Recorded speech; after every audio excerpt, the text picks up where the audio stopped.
आङो चिरां डिस्ट्रिक्टनि बासुगाव गिर्जनगाव गामिनि आंनि मुङा सन्जिब बसुमतारी आङो बे मा होनो गल्डेन जुबिली सेलिब्रेसन जे बाक्सा डिस्ट्रिक्टनि सिङाव थानाय मुसलपुर एरिया बाथौ फुजायाव जे लटारि खेला जालांबाय बे खेलायाव आं फार्स्ट प्राइजखौ मोननो हादों अडि गारिखौ। नोंथाङा खैखानसो लटारि लादों? आङो लटारिखौ गांबासो लानाय जादोंमोन। नोंथाङा बेनि बादै सिगाङाव बेबायदि लटारिफोर लानाय जादोंमोन? लटारिखौथ' सिगाङावबो लानाय जादोंमोन ओमफ्राय बिदिनो फिसा फिसौ मोनलांबाय आरो खनथाम मोनब्रैसो जालांबाय। आगोलाव मा मोन्दोंमोन? फैसा मोनदों ओमफ्राय बाइकबो मोननाय जादोंमोन सिगां। गोसोआवथ' सुफुंखौ हायै जेनेबा गोसोआव गोजोननाय मोनदों दा जेनेबा। बे गारिखौ लांनानै मा खालामगोन? सलायगोन? गारि सालायनायथ' गारिखौथ' लांना आंथ' मा खालामनो बे जेनेबा जोंफोरबो बेफोरखौ सालायनो हानाय गोहोबो गैजोबा। गारिया बहुत दामि गारि जाहैबाय बेयो। आं मिजिं थिनाय गैयामोन आंनाव। खेला होगिरि बयनिसिमबो आफादगिरि नेहाथारिफोरनिसिम आंनि गोसो गोरबोनिफ्राय बेखौनो जासिहरो गोजोननाय। फैबाय थानाय समाव बेबायदिनो जेनेबा बे कमिटिया मोजाङै मोजां खेलाखौ नेक्स्ट बोसोरफोरावबो सालायलांनो हाथों बेखौनो आं आसा खालामो। मुङा जाहैबाय नन्दलाल बर'। आं हाजिरापारा सिमला हाजिरापारानि बे बाथौ मन्दिराव बे फुजा जानाय समाव आं जेनेबा फुजा जानो फैदोंमोन। बे फुजा जानो फैनायावनो आं टिकेटखौ बायनाय जादोंमोन। बे बायनायावनो नांबाय। बेसेबां खानसो लादों? आङो दखान लादोंमोन। माने नोंथाङा 600 रां गारनानै बलेन' गारिनि बिगोमा बे जानो हाबाय। औ औ। माबायदि नांदों?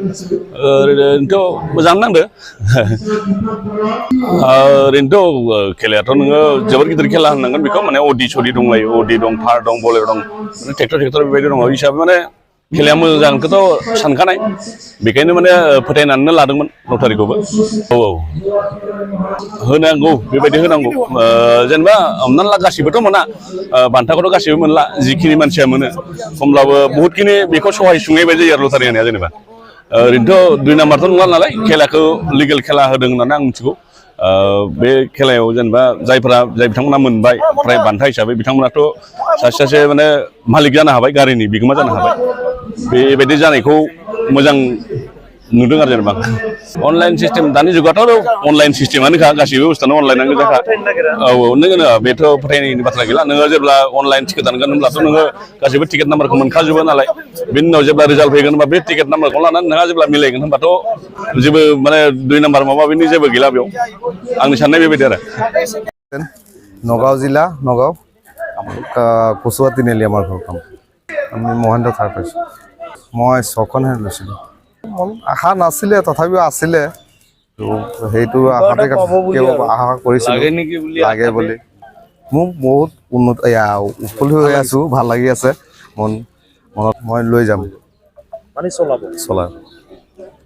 আৰু ধন্যবাদ জ্ঞাপন কৰিছোঁ কমিটিক। আমি সিহঁতৰ খেলটো যি হেৰি কৰি চলাইছে, আমি তেখেতক ধন্যবাদ জনাইছোঁ। আগন্তুক যেন তেখেতে এনেকৈ চলাই যাব পাৰে, আমি সহযোগ কৰিম। এজন মোৰ ভাইটি হয়, মই কমিটিক অশেষ ধন্যবাদ দিছোঁ।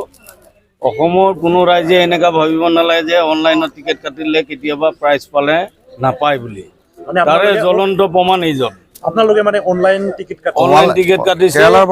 এও ছাছপেক্টত আছে। মোৰ লগৰে মোৰ বন্ধু আছে ইয়াত, কুমচুঙি বড়ো বুলি। মই ফোন কৰি খবৰ লৈছোঁ বোলে ইয়াৰ খেল কোনো ফেক নহয়। মই অলপ দিন মিচিং হৈ আছিলোঁ ইয়াতে। তাৰে পিছত আহি আমি নিজে কমিটিৰ লগত কথা পাতিছোঁ। ইমান সুন্দৰ খেল পাতিছে ইয়াত। গোটেই অসমবাসী কি ইণ্ডিয়া ৰাইজক কৈছোঁ, এই বাক্সা জিলা বাথৌগুৰি খেলৰ কোনো 1% মানে মিচিং নাই। এটা হ'ব ধৰি লওক নগাঁও জিলা বাক্সাৰ পৰা 300 কিলোমিটাৰ দূৰত আছে। এতিয়া যিটো প্ৰচাৰ এটা হ'ব, নগাঁও জিলাৰ সকলো মানে মানুহে এটা অৱগত হৈছে যে বাক্সা যিটো লটাৰী খেল হৈছে, গল্ডেন জুবলিৰ যিটো লটাৰী খেল হৈছে, এই খেলত এওঁলোকে খুব ধুনীয়াকৈ খেলখন পৰিচালনা কৰিছে। আৰু কমিটিৰ ফালৰ পৰা আমি নগাঁও জিলাত পাইছে। নগাঁৱত এনেকুৱা এটা প্ৰভাৱ হৈছে আৰু এওঁলোকৰ প্ৰচাৰো হৈছে। গতিকে এওঁলোকে যদি নেক্সট আৰু টিকেট লটাৰী খেল দিয়ে, আমাৰ নগাঁও জিলাৰ মানে বহুত ব্যক্তিয়ে এই টিকেট ক্ৰয় কৰিব, যথেষ্ট সংখ্যক কামনা কৰিছোঁ, বিচাৰিছোঁ।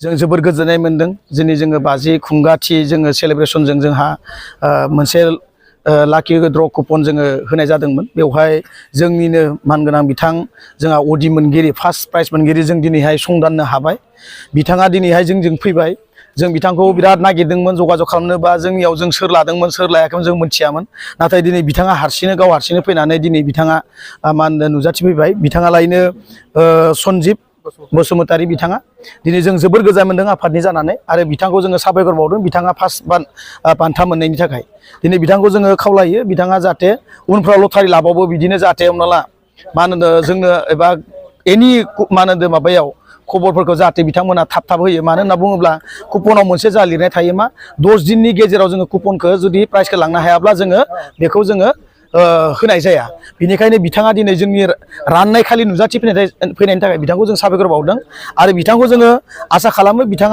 बिथांनि दारैनो जितु जोंनि केन्द्रीय बाथौ फुजा मेला आफादनि जिखिनि गल्डेन जुबली सेलेब्रेसननि मुङै जोङो लाकि ड्र कुपन होनाय जादोंमोन बेवहाय जोङो बिथांनो जोङो दिनैहाय मा होनो जोङो सेथि बान्थाखौ बिथांनो बावनो हाबाय आरोबाव जों आसा खालामो उनावफ्राव जों बिदिनो होयोब्ला रायजोनि बृहत्त जों सार्थखौ मोनगोन आरोबाव जोंनि बे खेलाखौ रायजोफोरनि अनसायनाय मोननानै जोङो बिदिनो जोङो मोजाङै मोजां होलांसिननो हायो देग्लाय जों अडि होदों नेक्स्टआव जों रेन्ज रभार होनो हायो बेखौ जोङो खावलायखानाय थाबाय रायजोफोरनिसिम आरोबाव जोङो बिथांनिसिम जों साबायखर बावबाय आरो बिथांखौ जोङो दुखु फोरमायनो सानो जाहाथे बिथाङा मोननायनि उनावबो बिथाङा ओरैबायदि नरभेल थादों बिदिनि थाखाय जोङो दुखु फोरमायदों जाहाथे बिथाङा बेबायदि उनाव दा खालामथों पेसेन्टआव दा दोनथों बेखौनो खावलायनाय जाबाय 100% सल्भ आउट जादों जोंहा मोनसेबो थाखायाखै सोरबा एजेन्टआव थानोबा थानो हागौ जों जिखिनि कमिसन होनानैबाबो जों फानदोंमोन जोंनिफ्राय कमिटिनिफ्राय गासिबो अल आर फानजानाय जादोंमोन बिनि थाखायनो बिथाङा दिनैहाय मोननो हादों मानो होनबा जोंहा मोनफ्रोम जितु जोंहा 15टा प्राइज दंमोन बे 15टा प्राइजआबो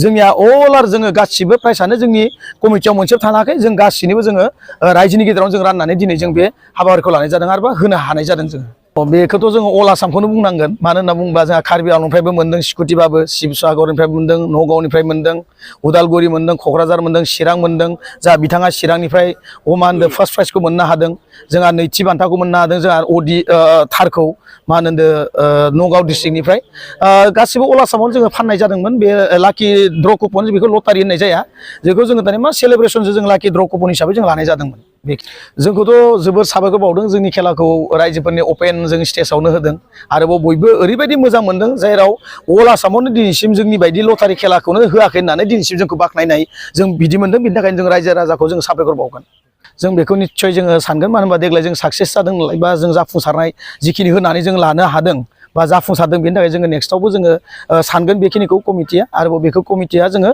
मोनसे मिटिं आखारै बा जोंनि जथुमनायनि गेजेरजों जोङो डिसिसन लानानै बेखौ मावनाय जागोन आरोबाव जोंहाथ' मोनसे टारगेट लादों बा नेक्स्टआव जों रेन्ज रभारनिबो जोंबो टारगेट लागोन बेखिनिखौ आरो जोबनायाव बेखौनो खावलायगोन रायजो राजाफ्रा निश्चिन्त था जोंहा नै फैगौ मा होनो माबायाव 52थि जितु जोंहा खुंगा फैगासिनो दं बेवहाय जोंनि अनगायै गुबुन जायोब्लाबो जोङो कमिटिखौ नारसिननानैबाबो जों बे खेलाखौ जोङो होलांबाय थागोन बा आवगायलांबाय थागोन बेबायदिनो जिहेथु जोङो बे खामानिफोरखौ जों आवगायलांबाय थानो हायो आरोबाव रायजोफोराबो जोंखौ अरायसम हेफाजाब होबाय थायो बेखौनो आङो रायजोफोरनि सिगाङाव खावलायनाय थाखाबाय।